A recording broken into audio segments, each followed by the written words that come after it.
My name is Clara Whitmore. I am 105 years old. And no, I am not here to sell you a miracle drink, a secret herb from a hidden mountain, or a diet that makes life feel like punishment. I have lived through things most people today only read about. I have seen war, loss, celebration, invention, and change so fast it sometimes felt unreal. I watched the world go from home-cooked meals to food handed through a window to meals that come in boxes with instructions longer than recipes. And yet, I am still here, not because I discovered something magical, but because there were certain things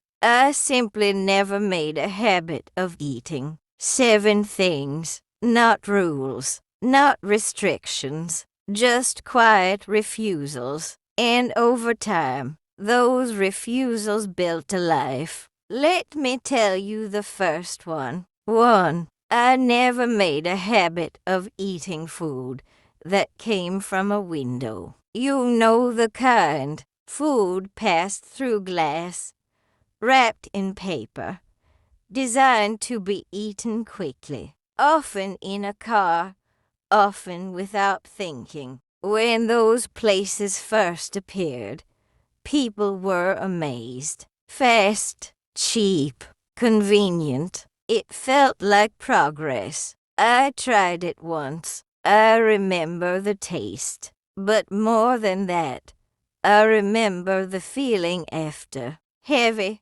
foggy, unsatisfied. It wasn't hunger that was fed. It was something else, something restless. So I made a quiet decision, not a dramatic one, just a simple thought. This is not food I want to build my body with. And I moved on. I cooked most of my meals, not because I was perfect, but because I wanted to recognize what I was eating. Flour, eggs, vegetables, meat, fruit. Things that didn't need explaining. Over the years, I watched something happen. The more convenient food became, the more tired people seemed. The more they ate, the less satisfied they felt. Convenience has a cost.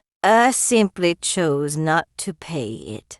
2. I never ate until I was full. This surprises people because I grew up in a time when food was not guaranteed, when meals were appreciated, not wasted. But my mother told me something I never forgot. She said, "Clara, stand up from the table feeling like you could eat a little more. Not hungry, not deprived, just not full." There is a quiet difference between satisfied and stuffed. Most people don't notice it, but your body does. Over the years, I watched portions grow. Plates became larger, meals became heavier, and people started eating until they couldn't anymore. Then they wondered why they felt tired, why they needed to sit down, why they felt slow. When you eat too much, your body doesn't thank you. It works harder. Digestion slows. Energy drops. Sleep suffers. I didn't count calories. I didn't measure anything. I simply stopped when my body said, "Enough." That one word has protected me more than most people realize. 3. I never started my day with sugar. When sweet cereals became popular, people believed they were healthy. Bright boxes, friendly characters, big promises. I remember tasting one at a neighbor's house. It tasted like dessert. And I thought to myself, why would I begin my day like this? Breakfast in my home was simple. Eggs, oats, yogurt, fruit, sometimes bread with butter. Nothing fancy, but it gave me something important. Steady energy, not spikes, not crashes. I watched others eat sweet breakfasts, and by midday, they were tired, irritable, craving more. They weren't weak. Their bodies were reacting. What you eat in the morning sets the rhythm of your entire day.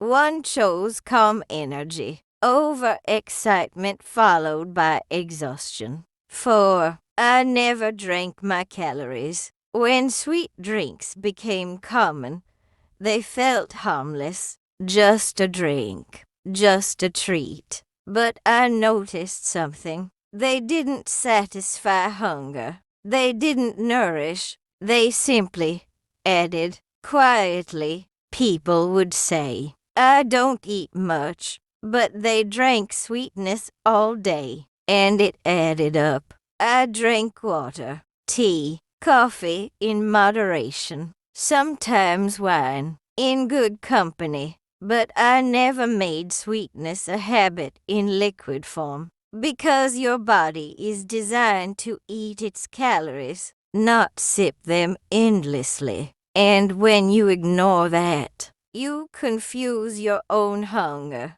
5. I never made late-night eating a routine. Evenings, to me, were closing. Dinner was the final meal. After that, the kitchen rested, and so did I. As the world changed, people stayed up later. Television, work distractions, and with that came a new habit. Midnight eating, snacks before bed, meals at odd hours. But I noticed something simple. When I stopped eating after dinner, I slept better, deeper, calmer. Your body needs time to repair. It cannot do that well if it is always digesting. Sleep is not just rest. It is recovery, and late eating quietly interferes with it.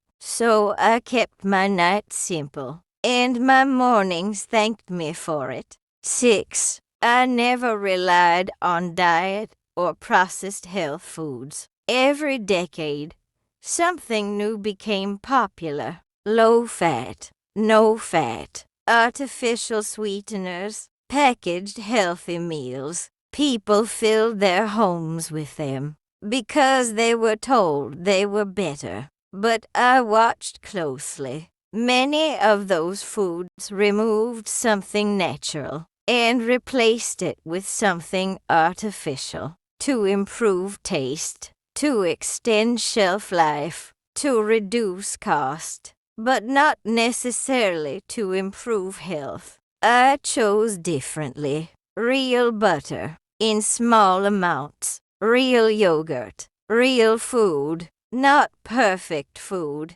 just honest food. I was never afraid of natural fat, but I was cautious of anything that needed a factory to exist. The body understands what it recognizes. It struggles with what it doesn't. So I kept things simple, and simplicity is often more powerful than perfection. 7. I never used food to escape my emotions. This one matters more than all the others because it is not about food. It is about life. I've known loss. When my husband passed away, the house became very quiet. Too quiet. It would have been easy to fill that silence with eating. Many people do, not because they are weak, but because food comforts. For a moment, but only for a moment. I chose something harder. I sat with the feeling. I walked. I wrote. I allowed the sadness to exist. And slowly, it passed. When you use food for every emotion, hunger becomes confused. Stress becomes sugar. Boredom becomes snacking. Loneliness becomes habit. And those habits stay with you for decades. I didn't avoid food. I enjoyed it. But I never made it my escape.